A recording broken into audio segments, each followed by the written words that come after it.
Quero convidar você a abrir a sua Bíblia na carta de Paulo aos Romanos. Nós estamos na nossa sequência de leituras, de estudo e sermões ali na carta de Paulo aos Romanos. Se eu consigo, aqui, vamos lá. E nós estamos caminhando, capítulo a capítulo, trecho a trecho, estudando aquilo que Deus tem para nos falar a partir desta carta tão importante para a história da cristandade, para a história dos protestantes em especial, mas da cristandade como um todo também. Nós já estamos há alguns domingos no capítulo 8 de Romanos, acho que nós já estamos pelo menos no quarto domingo, parados nesse capítulo aqui, porque como eu já comentei em outros momentos com os irmãos, eu entendo que embora a carta tenha diversos pontos muito importantes, muito famosos, muito conhecidos, inclusive o capítulo 8 tem diversos versos conhecidos, né, aqueles versículos que a gente costuma decorar na nossa caminhada de fé. Eu entendo que, ainda que hajam outros temas palpitantes na carta, todos eles gravitam em torno daquilo que nos é ensinado aqui no capítulo 8, em especial sobre esta realidade da nova vida no Espírito Santo, que é o que ele vem tratando desde o início do capítulo 8. E a gente tem visto paulatinamente o que o apóstolo tem a nos ensinar, e já nos últimos 3 domingos, ou melhor, nos últimos 2 domingos, contando com esse o terceiro, nós temos visto os frutos dessa nova vida no Espírito, aquilo que o Espírito produz em nós para esta caminhada, né? Então nós já vimos na semana passada sobre a confiança, na semana anterior vimos sobre a esperança, e hoje nós vamos ver a segurança. Então quero convidar você a ler esses 3 versos comigo, são versos curtos, mas você esteja atento a todo o capítulo, porque a gente vai fazer referências também a outros pontos do capítulo, para que você entenda esse raciocínio encadeado do apóstolo Paulo sobre diversos pontos específicos aqui da carta. Então, ele nos diz o seguinte: sabemos que Deus faz com que todas as coisas concorram para o bem daqueles que o amam, dos que são chamados segundo o seu propósito, pois os que conheceu por antecipação, também os predestinou para serem conformes à imagem de seu Filho, a fim de que ele seja o primogênito entre muitos irmãos. E os que predestinou, a eles também chamou, e aos que chamou, a eles também justificou, e aos que justificou, a eles também glorificou. Senhor, abre o nosso entendimento, usa-nos para que somente a Tua voz seja ouvida nessa noite, apenas o Teu ensino chegue aos nossos corações e que, de fato, extraiamos desse texto aquilo que Tu deseja falar conosco. É o que te pedimos em nome de Jesus. Amém. Então, meus queridos, ao longo do capítulo 8, como eu já comentei brevemente anteriormente, o apóstolo Paulo tem nos ensinado algumas bases de encorajamento para fortalecer os filhos de Deus, o povo de Deus, aqueles que a quem ele está escrevendo essa carta, para fortalecer eles no enfrentamento dessa transição de realidades. A gente já tem chamado a atenção de que ao longo de alguns capítulos ele tem nos atraído a atenção para uma questão. Há um processo de transição de realidade. Esse processo que a gente chama popularmente de santificação, esse processo que acontece em nossas vidas após a conversão, onde nós deixamos as coisas velhas e as coisas novas vão se surgindo nas nossas vidas, vão se desenvolvendo nas nossas vidas. Esse processo que a gente entende que vai finalizar no dia da volta de Cristo com a glorificação e com a consumação completa e a ressurreição dos nossos corpos, e aí entraremos em uma realidade perfeita. Esse é um processo de transição de realidades. A gente já tem comentado sobre isso, especialmente nos capítulos 6 e 7, ele deixa claro esse antagonismo de realidades. Há uma realidade que é capitaneada na pessoa de Adão, é a realidade da queda. Há uma realidade capitaneada na pessoa de Cristo, que é a realidade da graça. E o processo de conversão nada mais é, de um ponto de vista aqui didático e objetivo, do que a transição entre esta realidade, a da queda, e a realidade da perfeição, a realidade em Cristo Jesus. Esse processo a gente chama de santificação. E esse processo de santificação nos é auxiliado, nesse processo nós somos auxiliados pelo Espírito Santo. É Ele que faz esse processo de transição em nós, é Ele que nos auxilia nesse processo de transição, produzindo em nós percepções sobre esta nova realidade, mudando em nós a nossa percepção sobre a realidade antiga, abrindo os nossos olhos para entender os fatos que distinguem essas duas realidades, a ponto de nós conseguirmos, de fato, deixar as coisas velhas para trás e adentrarmos naquilo que é novo. Então, o Espírito Santo nos ajuda nessa jornada, e aqui no capítulo 8, ele já falou em alguns pontos sobre como ele nos ajuda nessa jornada. Primeiro, ele nos conduz, lá no verso 14, ele vai citar isso, e ele nos conduz do medo, de uma realidade de medo para a realidade do amor, quando o apóstolo Paulo vai nos dizer que nós não recebemos um espírito de escravidão para voltarmos a ter medo, mas sim um espírito de adoção, pelo qual nós clamamos Abba, Pai. Então ele explica que o Espírito Santo nos ensina que agora nós não somos pessoas que têm medo da presença de Deus, pelo contrário, nós nos aproximamos de Deus e como filhos chamamos por papai, chamamos por paizinho, chamamos por o nosso querido papai. Abba, Pai, engloba todos esses conceitos, é uma ideia de intimidade de uma criança para com o seu pai. Depois esse mesmo Espírito, ainda no verso 16, ele vai dizer que testifica que nós agora somos filhos, porque a realidade é essa, nós estávamos em uma realidade de domínio da morte, domínio do pecado, domínio do medo, domínio da escravidão, da realidade caída, e nós não sabemos viver nessa nova realidade, nós estamos aprendendo. Esse processo demanda de nós aprendizado comportamental mesmo, de como lidar com essa realidade.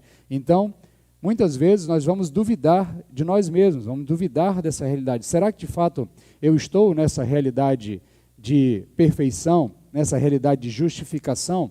Será que eu sou salvo aqui de uma forma bem objetiva? Volta e meia na sua caminhada de fé, você vai se ver tropeçando, algumas vezes cometendo erros que você entende que não deveria mais cometer, mas que por alguma razão, muitas vezes alheia ao seu controle, alheia à sua própria percepção objetiva, você se vê novamente fazendo aquelas coisas, né?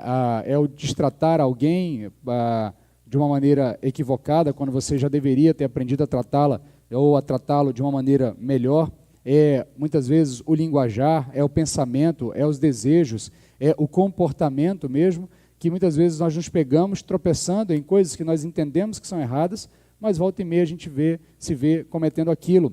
E aí o Espírito Santo entra nesse processo para nos lembrar e testificar a nós de que nós somos de fato filhos. Nós somos de fato aqueles que Deus amou, aqueles que Deus tem transformado em seus filhos por atuação do Espírito Santo.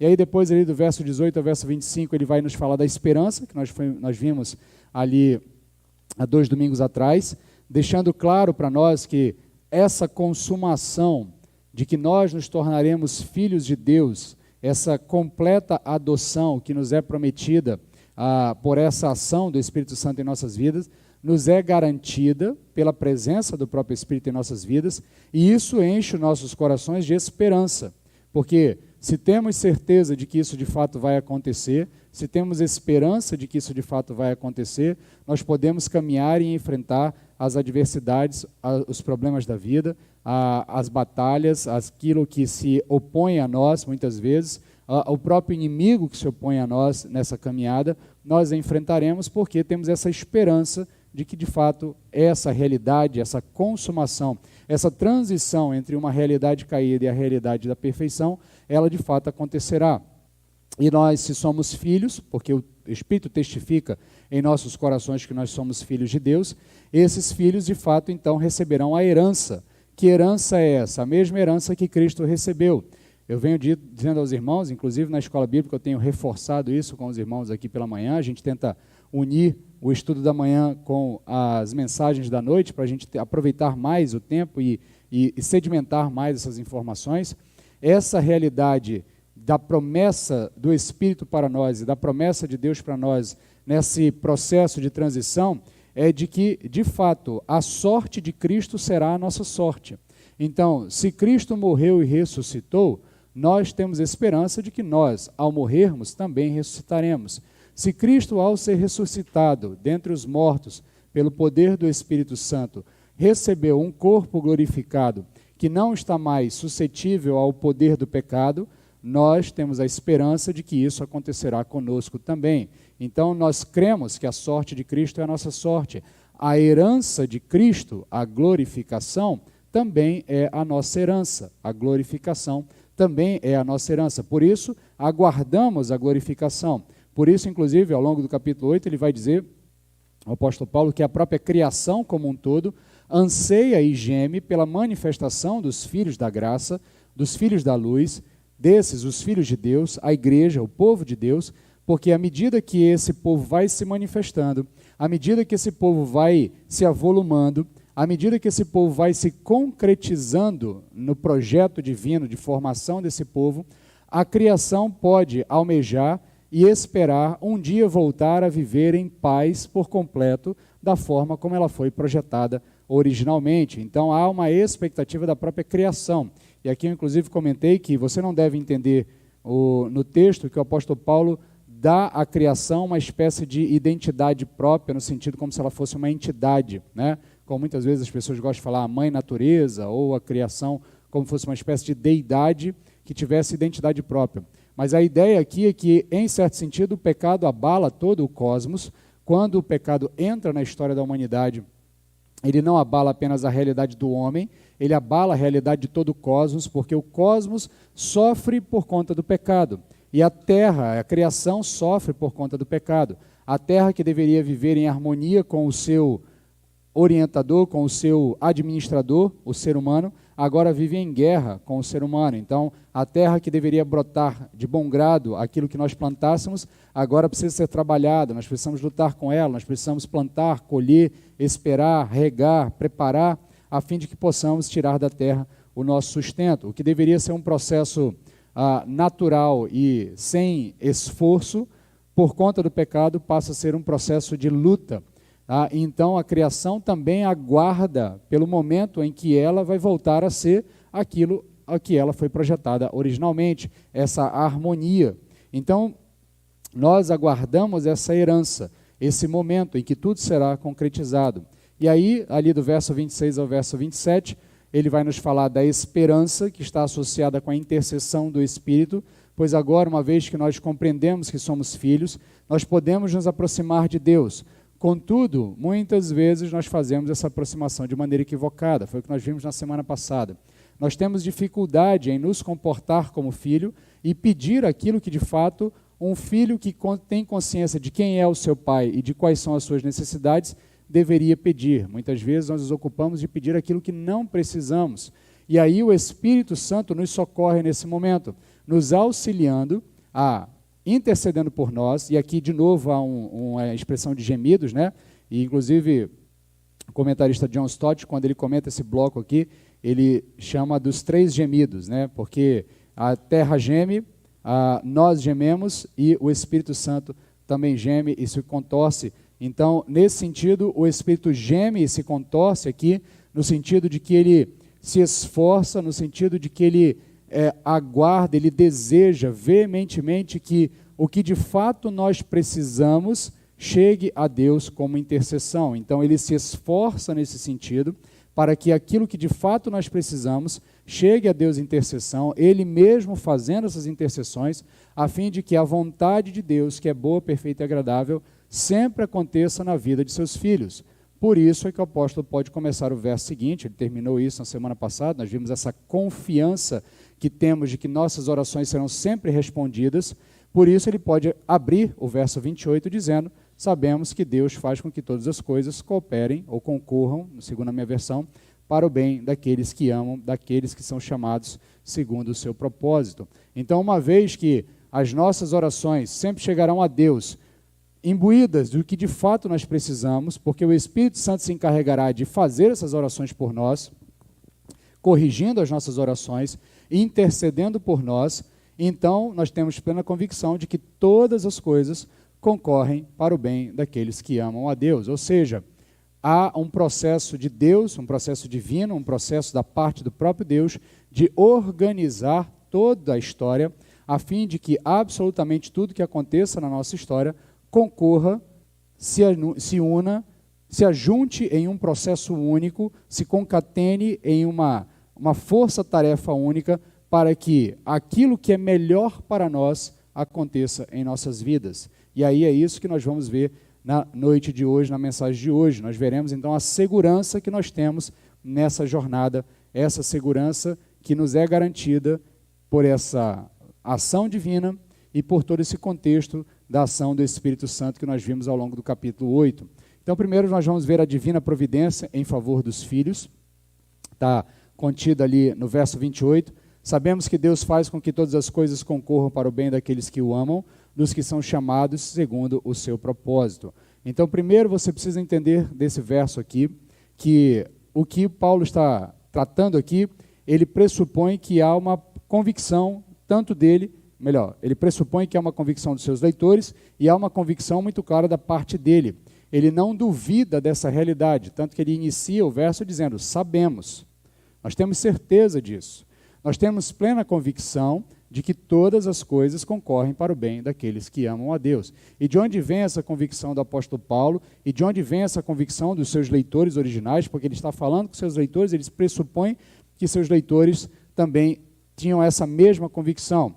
E aí, por tabela, ele também pressupõe que nós, que estamos lendo posteriormente, ele está falando conosco agora, nós também devemos saber que todas as coisas concorrem para o bem daqueles que amam, daqueles que são chamados segundo o propósito de Deus.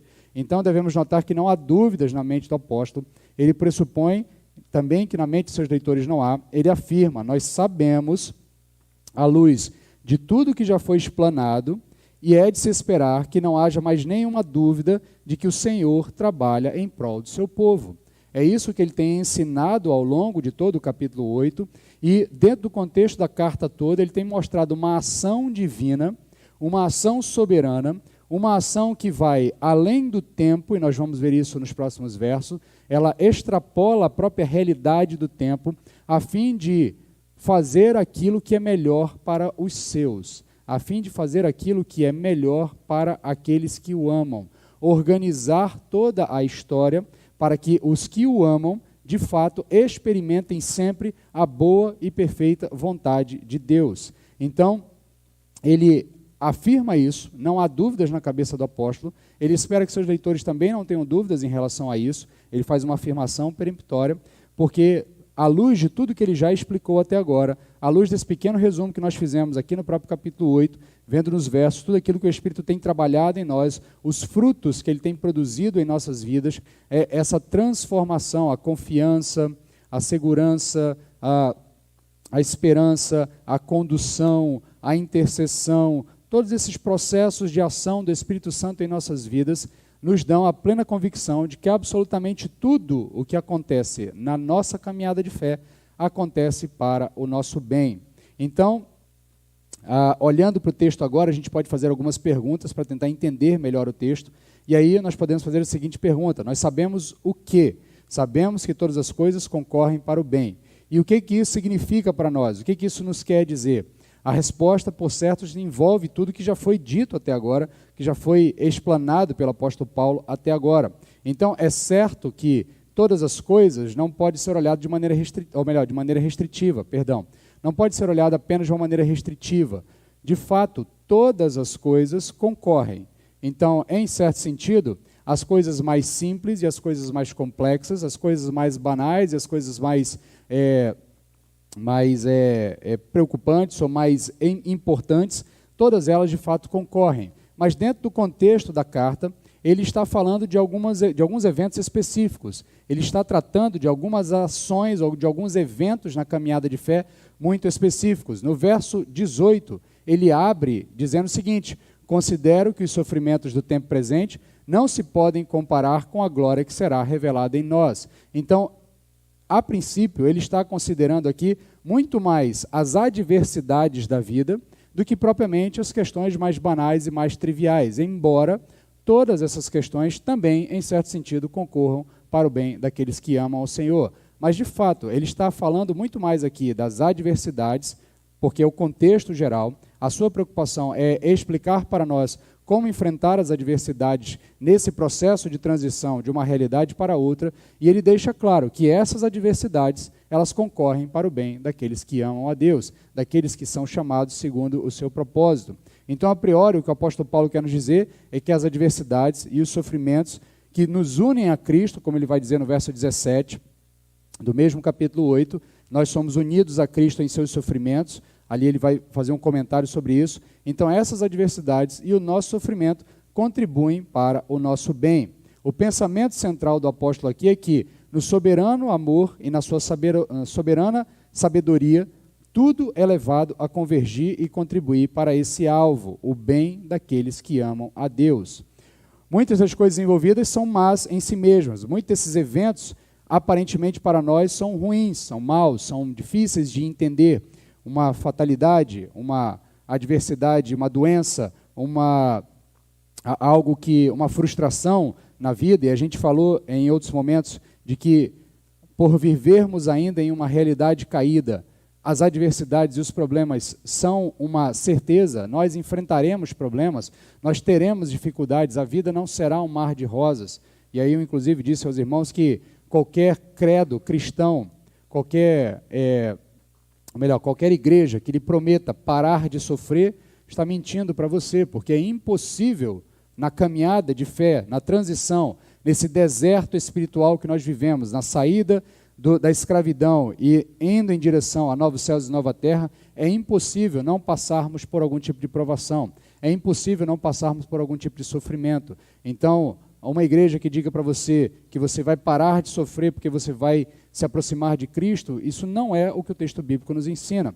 Então, muitas dessas coisas são em si ruins, são tristes, nos trazem algum tipo de tristeza. Mas o ponto aqui, a maravilha da sabedoria e da graça divina, está no fato de que elas, quando consideradas em harmonia com o todo, são colocadas para o trabalho do bem, são colocadas para produzir em nós o bem, para produzir em nós algo que nos aproxima de Cristo, nos assemelha a Cristo e vai nos moldando a Cristo. Porque, inclusive, nas adversidades, nós somos unidos a Cristo e, sendo unidos a Cristo, a imagem de Cristo é forjada em nós. Cristo é chamado pelo texto bíblico, inclusive um hino que nós, acho que cantaremos na cerimônia Tenebras, um hino em que Jesus Cristo o texto bíblico que se refere a ele, é chamado de o homem de dores, porque Cristo é alguém que passou por dificuldades. Se você deseja ser um cristão, não pense que a você será negado a participação em dificuldades, será negado a participação em sofrimento. É da natureza da forja de nos tornarmos semelhantes a Cristo, passarmos por adversidades, passarmos por algum tipo de problema, por algum tipo de dificuldade. Isso é certo. Todo o texto bíblico trabalha com essa certeza. O apóstolo Paulo fala disso, Tiago vai falar disso, em outras cartas o apóstolo Paulo vai tratar desse assunto. Os apóstolos todos passaram pelo sofrimento, passaram pelas dificuldades, à exceção do apóstolo João, todos morreram de morte cruenta. Eu não estou aqui dizendo que você vai ser martirizado como eles. O que eu estou dizendo é que é impossível você se tornar como Cristo sem experimentar adversidades como Cristo experimentou, sem experimentar o sofrimento, ainda que em uma medida menor, da mesma forma como Cristo experimentou. Se nós queremos nos tornar como Cristo, e o propósito da soberana providência de Deus para as nossas vidas, nós vamos ver nos próximos versos, é nos moldar à imagem e semelhança de Jesus. Por isso nós oramos muitas vezes assim, por isso insistimos em aplicações de diversos textos, dizendo que esse texto está nos moldando à imagem e semelhança de Cristo, porque este é o propósito de Deus para as nossas vidas. Nós vamos ver nos próximos versos. Mas o fato é que esse processo, muitas vezes para nós, aparenta ser ruim, porque nos traz dor, nos traz sofrimento, nos traz angústia, nos traz algum tipo de adversidade. Mas quando olhamos para o contexto total, quando olhamos para o quadro por completo, como diz aquele canto, né, do tapeceiro, quando a gente olha de frente, nós vemos a tapeçaria montada, mas por trás uma série de caminhos tortuosos foram sendo construídos para que uma imagem bela existisse do outro lado. Então, para que você se torne imagem e semelhança de Cristo, há um processo de ir moldando você, e esse molde, muitas vezes, vai envolver adversidades e dificuldades, e nisso você está sendo unido a Cristo. Então, nenhum único detalhe na vida daquele que ama a Deus opera para o mal do povo de Deus, mas pelo contrário, opera para o seu bem, porque no fim das contas, o que nos é prometido é a glória, o que nos é garantido é a glorificação, o que nos é garantido é a sorte de Cristo. Então, se somos unidos a Cristo na sua morte, na sua ressurreição, também seremos unidos a Ele na sua herança, na sua glória, na sua glorificação. Então, essa adversidade contribui para o bem de quem? Contribui para o bem daqueles que o amam. Então, os que amam a Deus, as adversidades contribuem para o seu bem. Agora, esta mesma verdade não é dita para aqueles que não amam a Deus.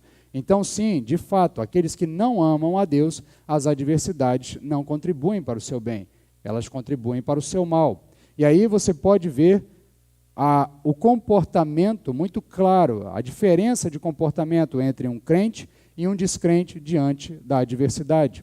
O crente olha para a adversidade, o crente verdadeiro, genuíno, o bíblico, aquele que de fato entende a importância da adversidade da sua vida, não o crente que acha que a sua vida precisa ser um mar de rosas, não o crente que acha que porque ele é filho do rei ele tem que ser cabeça e não cauda, não porque ele acha que o crente, o que acha que é príncipe e é princesa e que tudo tem que se dobrar a ele porque ele é filho do rei, e essas frases de efeito todas que alguns movimentos cristãos acabam por proferir e gerar em nós expectativas equivocadas, mas o crente genuíno, ele olha para a adversidade, ainda que a adversidade lhe traga sofrimento, lhe traga dor, lhe traga dificuldades, a sua reação será sempre a reação de Jó. Ele vai olhar para a dificuldade e vai dizer, eu sei que o meu Redentor vive e que um dia ele se levantará para me livrar dessa situação. Eu tenho plena convicção de que eu não estou sozinho nessa história e eu enfrentarei a adversidade porque o Senhor caminhará comigo nessa adversidade. Não é à toa que mais para frente, nesse mesmo capítulo, um pouco mais à frente, o apóstolo Paulo vai dizer, e nessas coisas nós somos mais do que vencedores. Que coisas são essas? As adversidades, as dificuldades, os problemas que naturalmente se levantarão em uma realidade de transição, de escravidão para, de fato, a perfeição. Então, esta verdade, ela vale para aqueles que amam a Deus, mas ela não pode ser afirmada sobre aqueles que não amam a Deus. Então, de fato, um crente genuíno vai olhar para a adversidade e enfrentará a adversidade sabendo que não está sozinho. Alguém que não tem fé no Senhor olhará para a adversidade e perderá a esperança e se desesperançará. Ele não olhará para aquela situação e não vai enxergar a luz no fim do túnel. Contudo, o cristão genuíno, por mais negra que seja a noite, ele sempre sabe que a alvorada há de chegar. Por mais negro que seja o momento, ele sabe que um dia a luz do sol vai se levantar, em algum momento a luz chegará e as coisas clarearão. E ainda que ele não veja a luz do dia, ainda que ele pereça nesse processo de adversidade, ele sabe que a morte não terá domínio sobre ele por toda a eternidade. Um dia ele verá o meu Senhor, o nosso Senhor, reluzindo em glória, descendo sobre os céus, e ele estará com esse Senhor para toda a eternidade. Então, isso nos dá a convicção de que nós podemos enfrentar as adversidades, apesar do tamanho e das dificuldades dessa adversidade. Isso vale para os que amam ao Senhor, a mesma coisa não vale para aqueles que não amam ao Senhor. O fato agora é saber quem são os que amam ao Senhor. Quem são esses? O apóstolo Paulo vai dizer que são os que são chamados segundo o seu propósito. E aqui o apóstolo Paulo vai introduzir a ideia, tá, de que há uma camada a mais de informação nessa história.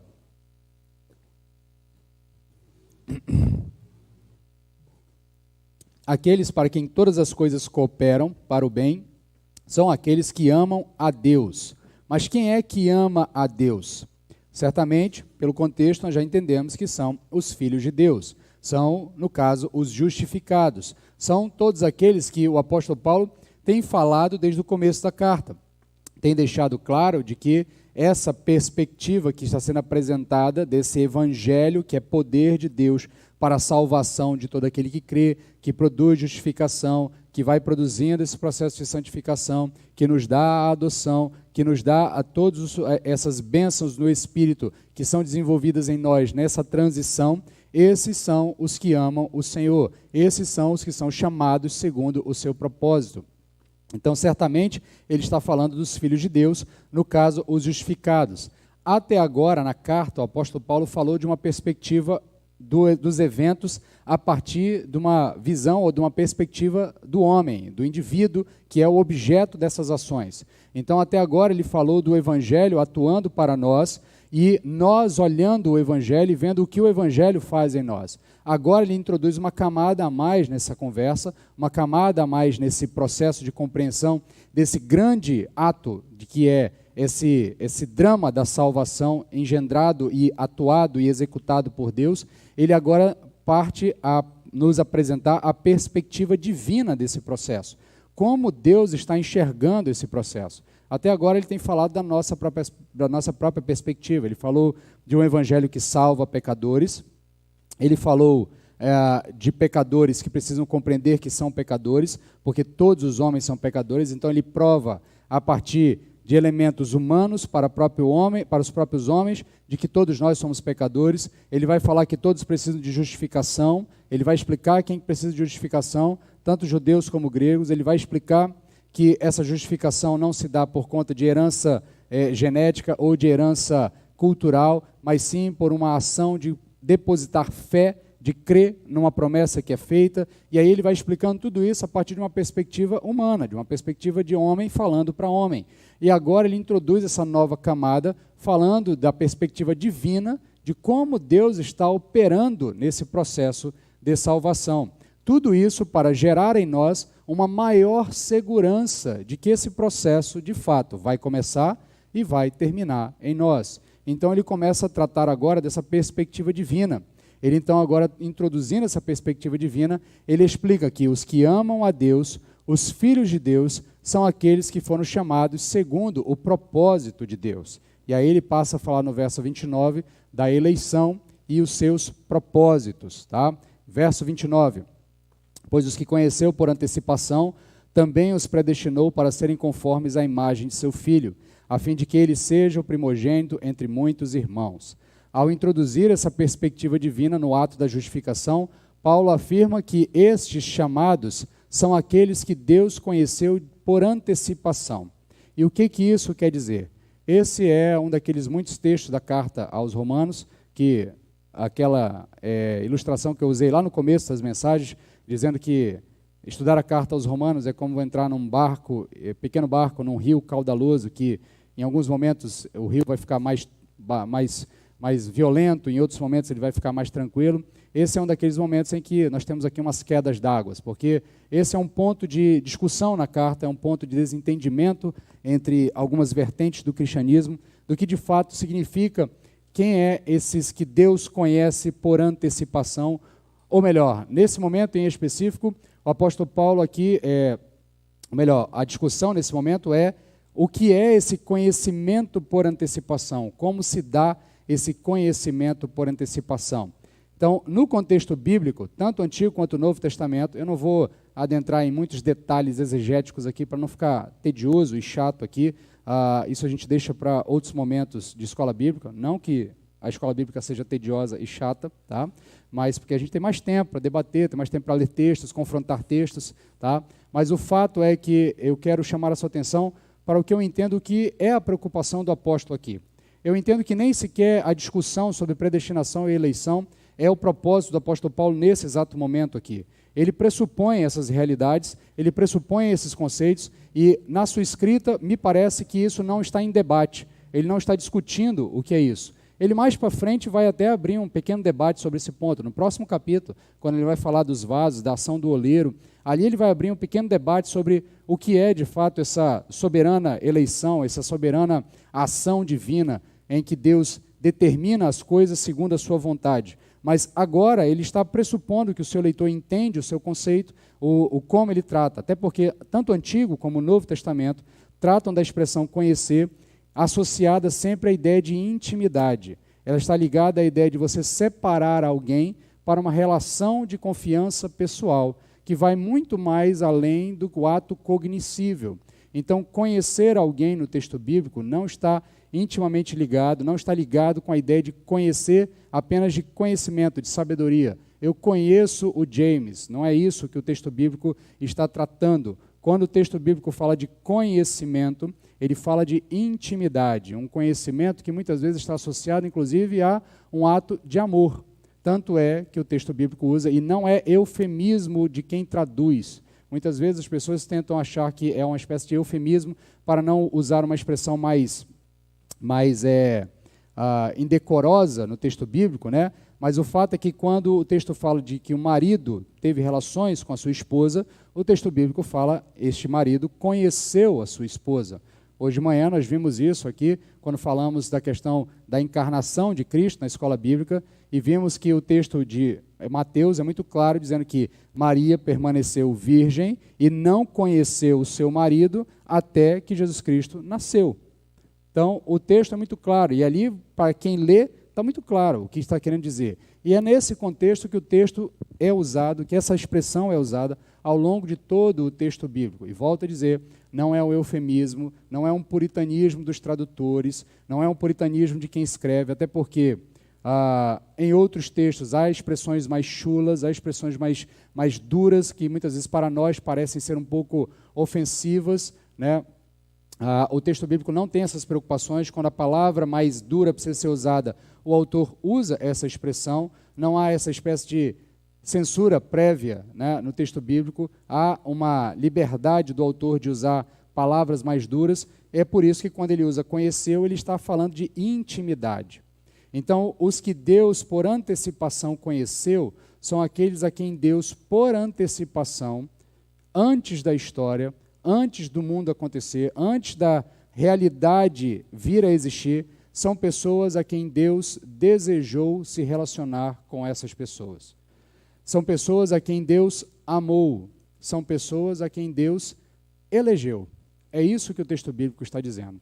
O texto bíblico está dizendo que algumas pessoas foram amadas por Deus desde a eternidade, e a essas pessoas Deus fez com que todas as coisas concorressem para o seu bem. A essas pessoas Deus escreveu a história para que todas as coisas que acontecessem na história, tanto dessa pessoa quanto da humanidade ao seu derredor, contribuíssem para o bem daquele indivíduo. Tanto é que ele continua dizendo no verso seguinte ali, ele vai dizer que esse que ele conheceu por antecipação, ele também os predestinou. Então aqui não é uma expressão equivocada, não é erro de tradução, não é uma palavra que não está no texto. O texto fala exatamente isso. Deus conhece por antecipação um grupo de pessoas e ele predestina esse grupo de pessoas com um propósito. Nós vamos ver isso mais para frente. Então, a expressão conhecer aqui está associada à intimidade, está associada à ideia de amar, está associada a uma ideia de uma relação de confiança pessoal que vai muito mais além da cognição do conhecimento. Então, os que antecipadamente são conhecidos são os amados de Deus, são os escolhidos por Deus para ter com Ele uma relação de confiança pessoal. Há quem tente interpretar esse trecho aqui, especialmente do prévio conhecimento, a partir de uma espécie de antevisão divina, tá? Deus, então, teria olhado, antevisto a história, visto a história se desenvolver e acontecer, e vendo os fatos acontecendo, e à medida que os fatos vão acontecendo, ele vai percebendo a resposta dos indivíduos, e à medida que os indivíduos vão respondendo, ele então vai elegendo, ele vai escolhendo, ele vai conhecendo esses indivíduos.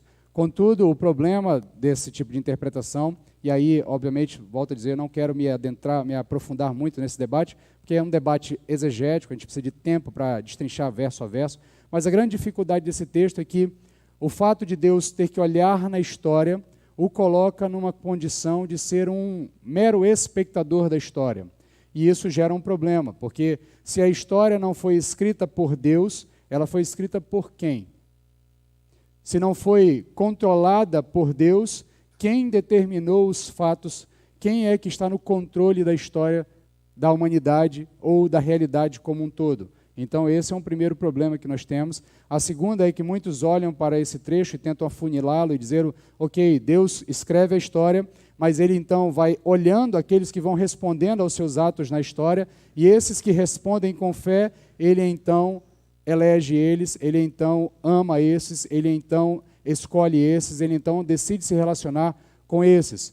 O problema também dessa interpretação é de que a Bíblia trata a fé como um dom divino, e não como algo que seja meritório nosso, algo que seja produzido por nós mesmos, mas é algo que nos é dado. Então, se nos é dado por Deus a fé, quem deu a fé a essas pessoas? Quem deu a fé a essas pessoas para responderem com fé a Deus, e à medida que vão respondendo com fé a Deus, se não foi Deus que deu a fé a elas, essa fé é fruto do quê? Então, esses são problemas exegéticos, que a gente não vai resolver agora, obviamente, mas são problemas que dificultam a interpretação nesse sentido. Há outros textos bíblicos que sustentam percepções um pouco mais diferentes dessa visão sobre eleição, que são passíveis da gente discutir em um outro momento, mas o ponto aqui é que, na percepção de Paulo, por isso volto a dizer, não me parece ser a preocupação dele com essa discussão vai acontecer nos próximos capítulos, especialmente no capítulo 9, o próximo capítulo. Ele vai tirar um tempinho do capítulo para debater essa questão de como é que nós reagimos a um Deus que, de fato, pode escolher as coisas e separar as coisas. Ele vai falar da realidade dos irmãos Esaú e Jacó, ele vai falar do oleiro escolhendo o vaso para o seu fim, e a gente vai ver isso com mais calma nas próximas semanas. Mas o fato é que aqui ele pressupõe, e ele está aqui tentando explicar para você que esse Deus que te amou antecipadamente, esse Deus que predestinou a sua história, esse Deus vai garantir que você chegue até a glorificação. Esse Deus vai escrever a história para que você chegue à glorificação. O que o apóstolo Paulo quer infundir no seu coração com esse texto aqui é segurança. Ele quer que você, ao terminar de ler esse livro, olhe para as adversidades e diga: as adversidades não vão me impedir de chegar à glorificação. Eu chegarei a ser um filho pleno de Deus, completo, eu receberei toda a adoção, eu receberei um corpo glorificado, a sorte de Cristo é a minha sorte. Por quê? Porque Deus me amou de antemão, Deus me predestinou, me organizou a minha história para que eu chegasse até essa realidade, para que eu chegasse até esse ponto.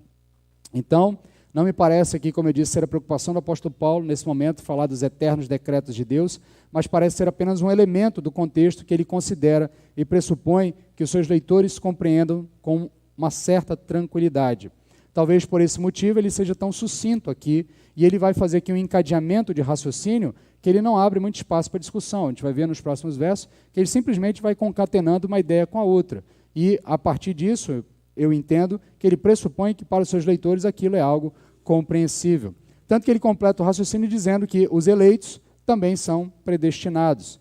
E qual é o propósito disso tudo? E aqui é o grande problema, aqui é o grande problema não, aqui é o grande lance do texto, que muitas vezes aqueles que professam uma fé mais próxima da tradição reformada ou do próprio pensamento calvinista, às vezes se apegam muito à questão da predestinação e da eleição como uma âncora e brigam e discutem sobre esses temas, e eles se esquecem muitas vezes de defender o propósito da eleição. Existe um propósito para a eleição, existe um propósito para a predestinação.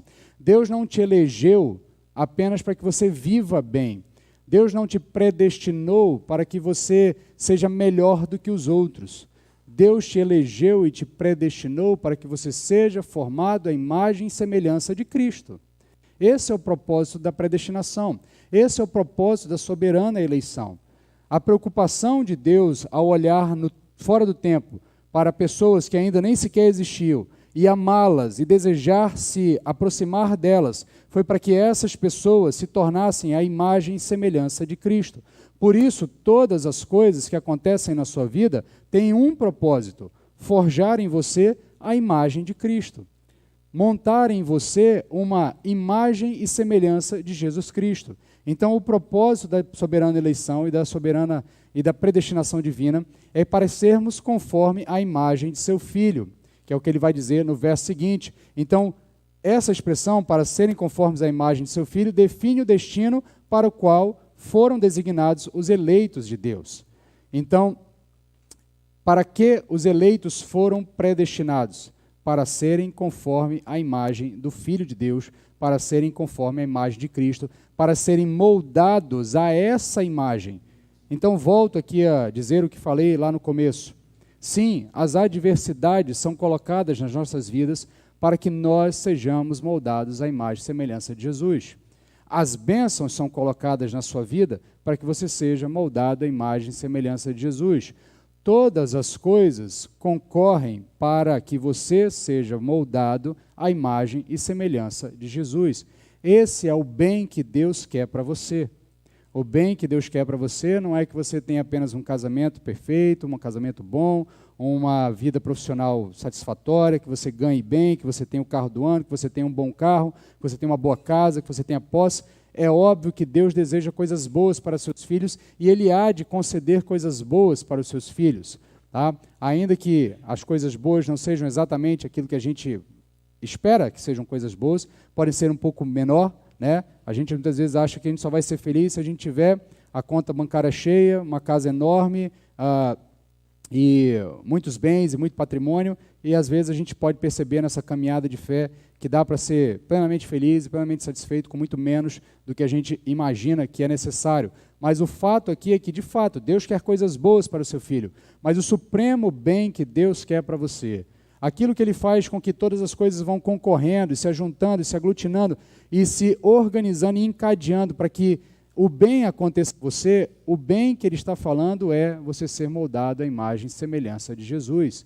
Esse é o bem que Deus quer para a sua vida. Então perceba aqui que Ele fala no verso 17, no 18, no 23, e dentro do 23 aqui eu englobo também o 19 e o 21, em todos eles ele diz o seguinte: se somos filhos, também somos herdeiros, herdeiros de Deus e co-herdeiros de Cristo. Se é certo que sofremos com Ele, para que também com Ele sejamos glorificados. E aí, verso 18, considero que os sofrimentos do tempo presente não se podem comparar com a glória que será revelada em nós. E não somente ela, verso 23, mas também nós, que temos os primeiros frutos do Espírito, também gememos em nosso íntimo, aguardando ansiosamente a nossa adoção, a redenção de nosso corpo. Qual é o bem que nós aguardamos e desejamos? O bem que Deus tem planejado para nós, que nós sejamos glorificados assim como Cristo foi glorificado. Porque quando formos glorificados, como Cristo foi glorificado, em nós será encerrada a obra de nos moldar à imagem e semelhança de Cristo.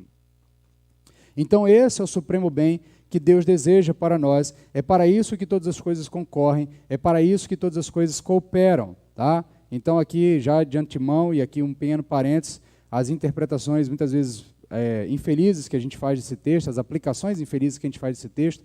Então, o fato de você ter sido demitido do seu trabalho não necessariamente concorre para o seu bem. Talvez seja só porque você foi incompetente, tá? Talvez você não tenha passado na prova, tenha tirado uma nota baixa.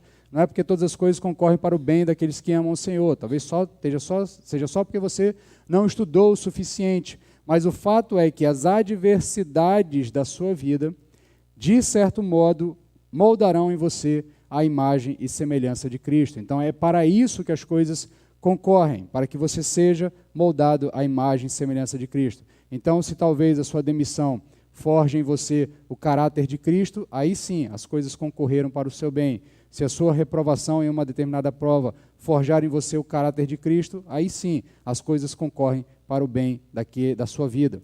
Então, nesse sentido, a gente crê e espera que esta obra divina que está sendo realizada nas nossas vidas tenha uma plena concretização.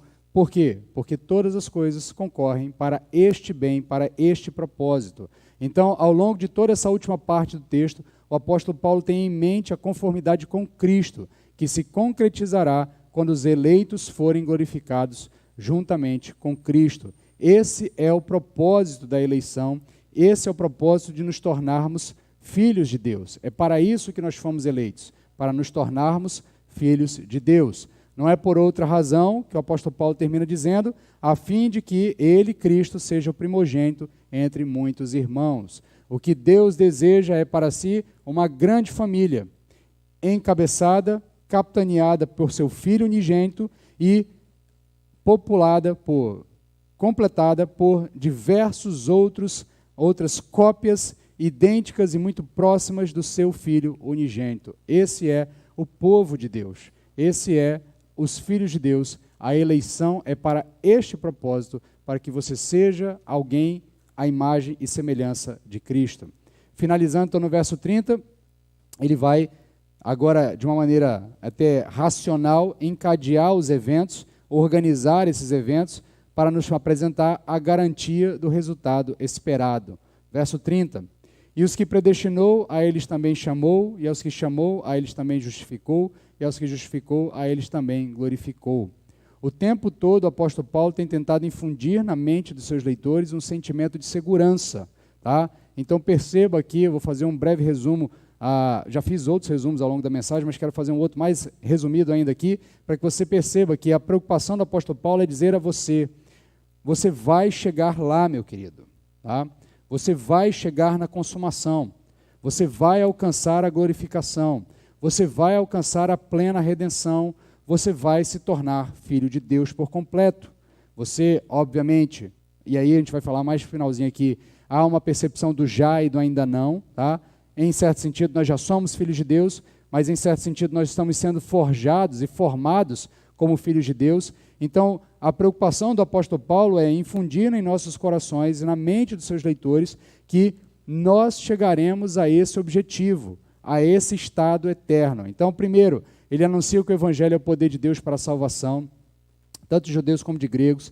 Depois ele anuncia que, embora todos tenham pecados, instituídos estejam da glória de Deus e, portanto, condenados, Deus não nos deixou a nossa própria sorte, ele se manifesta entre nós por intermédio de Jesus Cristo, e para ser tanto justo como justificador daqueles que creem. Então, ele vai dando mensagem de segurança, olha, existe um evangelho que pode nos salvar, e nós precisamos de salvação porque estamos condenados. A nossa salvação não depende da gente, Deus entrou na história, ele veio em nosso favor, então fique tranquilo, alguém veio nos salvar. Terceiro, aqueles que depositam a fé em Cristo Jesus e na sua obra são justificados, e sobre eles não há mais condenação. Então ele vai deixando mais garantias de segurança para nós. Olha, se você depositou a fé em Cristo Jesus, seus pecados foram pregados no madeiro, como ele vai dizer lá aos Colossenses, o escrito de dívida que era contra nós foi pregado no madeiro. Então ele diz a nós, tenha a plena convicção de que você foi justificado. Se você foi justificado, você será glorificado. E aí ele continua dizendo, uma vez justificados, nós temos paz com Deus. De novo, ainda continua, uma vez em paz com Deus, nós somos agora guiados pelo Espírito Santo, e aí o Espírito Santo, não no texto de Romanos, mas no texto de Efésios, é apresentado como um penhor. E qual é a função do penhor? Né? Eu não espero que ninguém tenha tido a triste experiência de ter que penhorar alguma coisa, né? Mas como funciona o penhor? Né? Você tem um objeto de valor, que você precisa de algum dinheiro, e você então entrega um objeto à loja de penhor, ao estabelecimento de penhor. Esse estabelecimento vai lhe dar a quantia em dinheiro. Quando você devolver a quantia em dinheiro, obviamente com os juros e as correções necessárias, ele vai te devolver aquele objeto. Tá? Na maioria das vezes, o objeto que está sendo penhorado vale mais do que o valor que você está recebendo. Na grande maioria das vezes, é muito difícil que alguém lhe entregue um valor que seja superior ao objeto penhorado, até porque se for superior, você larga o objeto para lá e vai embora, né? E esquece ele. Então, quando o texto bíblico diz que o Espírito Santo nos é dado como um penhor, o que o Espírito Santo, ou melhor, o que o texto bíblico está querendo dizer para nós, o texto de Efésios está querendo dizer para nós, é que Deus nos deu uma garantia extremamente valiosa, de que Ele há de completar a obra que Ele iniciou em nós. Porque Ele virá para buscar não só o seu povo, mas também para resgatar o seu penhor, aquilo que Ele deixou conosco, o Espírito Santo.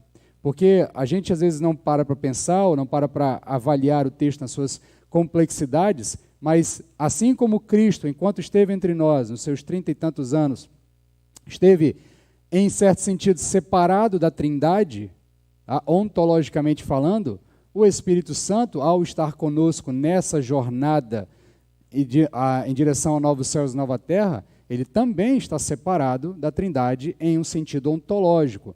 Obviamente, eu não estou aqui dizendo que o Espírito Santo foi desgarrado da Trindade, mas ele está exercendo uma tarefa e, por isso, ele não pode estar em plena comunhão com o Pai e com o Filho. E se nós cremos em um Deus triuno, é óbvio que o Espírito Santo deseja estar em plena e total comunhão com o Pai e com o Filho e também na sua realidade eterna. Então, em certo sentido, o que Deus nos entrega é uma garantia. eu vou completar a obra. Por quê? Porque eu preciso também liberar o penhor que há sobre essa obra. Que penhor é esse? O meu espírito. Então, essa é a ideia do apóstolo Paulo ao dizer que o Espírito Santo nos é dado como penhor. É que algo muito valioso nos foi dado como garantia de que esta obra que foi iniciada em nós há de ser concretizada. Então, o Espírito Santo ele entra nessa história, ele vai sendo o nosso guia nesse processo para nos dar segurança de que nós chegaremos lá. Então, em toda essa jornada, alguém pode se indagar, pode se perguntar, o que me garante que eu vou alcançar esse estágio da redenção total, esse estágio da glorificação? O que me garante é o fato de que Deus age no tempo e fora do tempo para garantir esse resultado. Então, ele agora parte aqui no verso 30, fazendo uma concatenação. Na verdade, ele começa do verso 29 até o verso 30, fazendo essa concatenação de raciocínios lógicos, deixando claro para você que Deus está agindo no tempo e fora do tempo para que você chegue a esse objetivo, ao objetivo da redenção total. Então, preste atenção, verso 29, ele diz que aqueles a quem Deus amou, eles elegeu, conheceu e também predestinou. Aí no verso 30, aos que predestinou, ele chamou, ou seja, no momento da história, esses que na eternidade ele elegeu e predestinou, no momento certo da história ele vai chamá-los por intermédio do quê? Do Evangelho, por intermédio da pregação, por intermédio da vocação do Evangelho. Então, ele vai chamar esses em um tempo da história, aos que ele chamou, ele vai justificar, ou melhor, ele justificou. Se justificou, o que significa isso? Ele redimiu os seus pecados. Na cruz, nossos pecados foram pagos, foram pregados, foram aniquilados, foram resolvidos. E a esses a quem ele justificou, ele também glorificou. Ele completou a obra de adoção e os tornou filhos por completo. Então, preste atenção que esses eventos, tá, eles acontecem tanto no tempo como fora do tempo. Se por um lado a eleição e a predestinação são atemporais, o texto bíblico diz que elas aconteceram, Deus de antemão olhou para esses indivíduos, os elegeu e os predestinou. A vocação e a justificação acontecem no tempo, porque há um momento das nossas vidas em que nós somos chamados pelo Evangelho, assim como houve um momento em que Cristo morreu na cruz. Cristo morreu na cruz, e é nesse momento que os nossos pecados estão sendo quitados, estão sendo pagos. Tá? E se por um lado a justificação acontece no tempo, nós estamos aí às portas de celebrar a morte e a ressurreição de Jesus Cristo. Se por um lado a gente celebra isso porque isso aconteceu em um momento da história, tá? Isso não é um fato etéreo, é um fato real, aconteceu em um momento da história, Cristo foi pregado no madeiro. O fato é que também que a Bíblia diz que esse mesmo evento aconteceu na eternidade.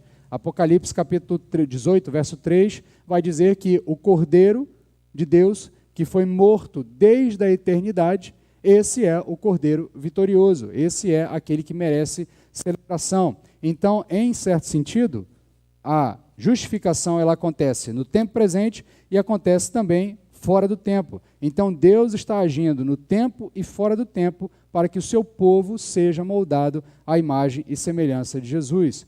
Então, se por um lado a glorificação é um ato pelo qual nós aguardamos esse momento da glorificação, ela vai acontecer em um tempo futuro para nós.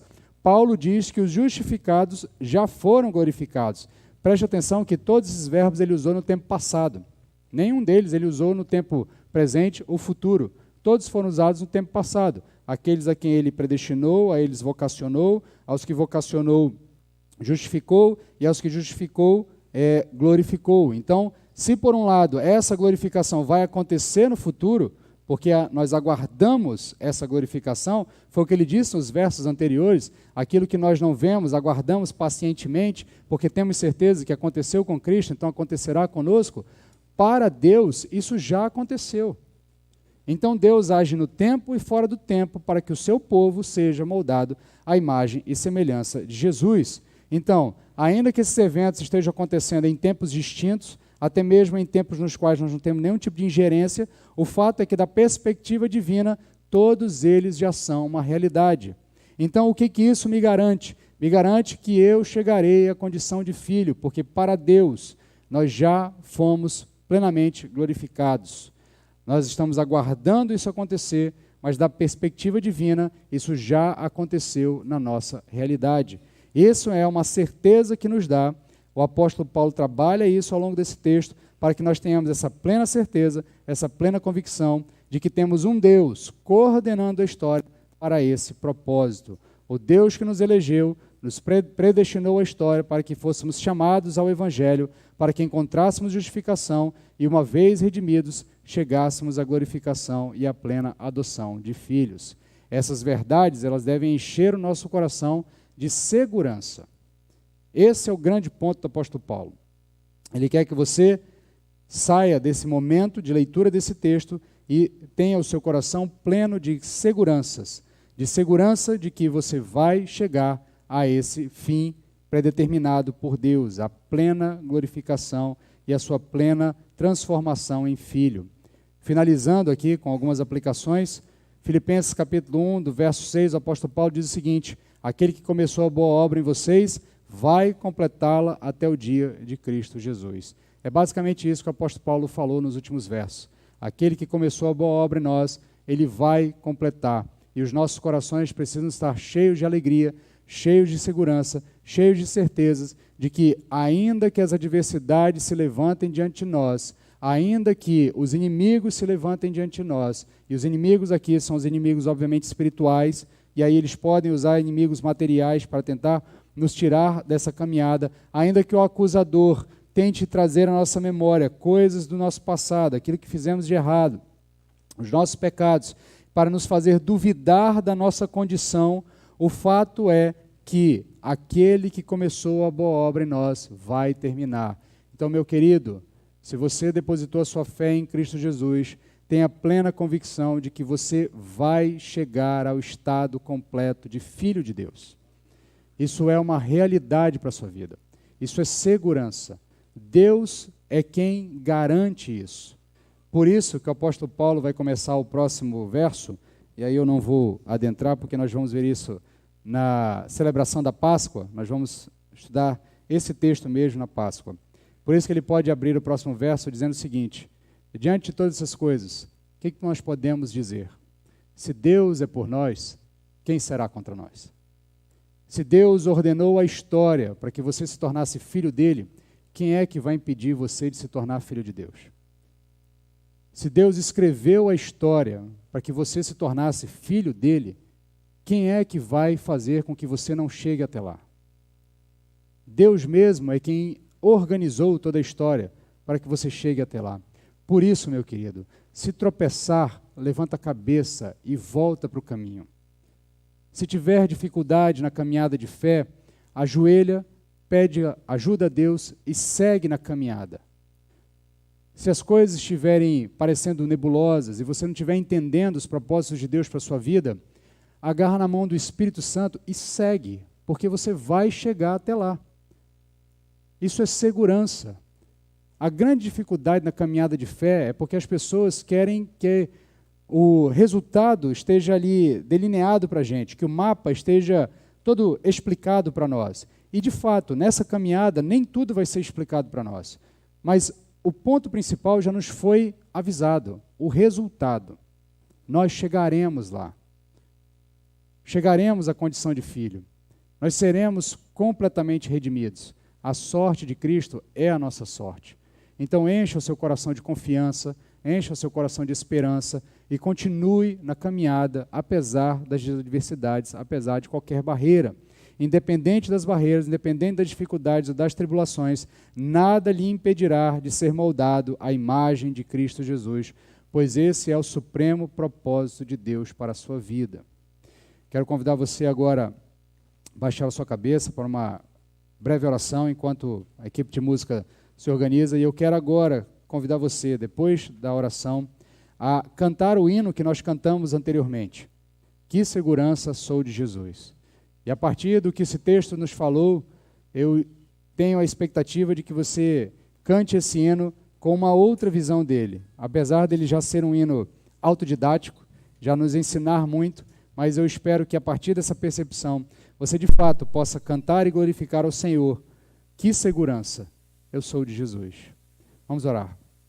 Senhor, Tem misericórdia de nós, Pai, porque nas nossas limitações, nós muitas vezes temos dificuldade na caminhada de fé e temos medo, Pai, porque nós somos falhos, nós somos pecadores ainda, nós de vez em quando nos pegamos fazendo aquelas coisas que já entendemos que não deveríamos fazer, e isso muitas vezes enche nosso coração de medo, porque o inimigo se carrega de colocar em nossa mente, em nossos ouvidos, uma série de acusações. Muitas vezes plantam dentro da nossa mente, do nosso coração, de que nós não somos amados pelo Senhor, de que o Senhor não se importa conosco, de que, na verdade, é tudo um engano, que nós estamos nos enganando, tentando viver uma vida que agrada ao Senhor, mas nós não temos condições de fazer isso, porque somos maus e uma série de coisas, e às vezes nós deixamos essa semente maligna ser plantada no nosso coração, e ela germina, ela cresce, e às vezes ela até nos cega, até nos impede, muitas vezes, de continuar na caminhada. Então, Pai, eu te peço agora, se porventura há entre nós algum daqueles que o Senhor amou antecipadamente, e também predestinou eles para serem conforme a imagem do teu Filho, mas que por alguma razão estejam titubeantes na sua caminhada, estejam cegos para esta realidade, que o teu Santo Espírito desvende os seus olhos agora, para que eles contemplem essa realidade, essa certeza que o texto bíblico nos dá, de que aqueles que foram amados pelo Senhor desde a eternidade serão moldados à imagem e semelhança de Jesus. Então dá-nos a plena convicção, Pai, de que as tribulações não vão nos impedir de chegarmos lá, de que as dificuldades não vão nos impedir de ter a imagem de Cristo forjada em nós, de que a nossa própria pecaminosidade temporária também não vai nos impedir de sermos moldados à imagem e semelhança de Jesus. Porque um dia, Pai, receberemos um corpo glorificado, um corpo ressurreto, um corpo plenamente redimido, e aí sim viveremos por completo para a Tua glória e para a Tua plena satisfação, Pai. Tem misericórdia de nós, aplica aos nossos corações essa palavra, fala conosco, molda-nos, é o que te pedimos em nome de Jesus. Amém.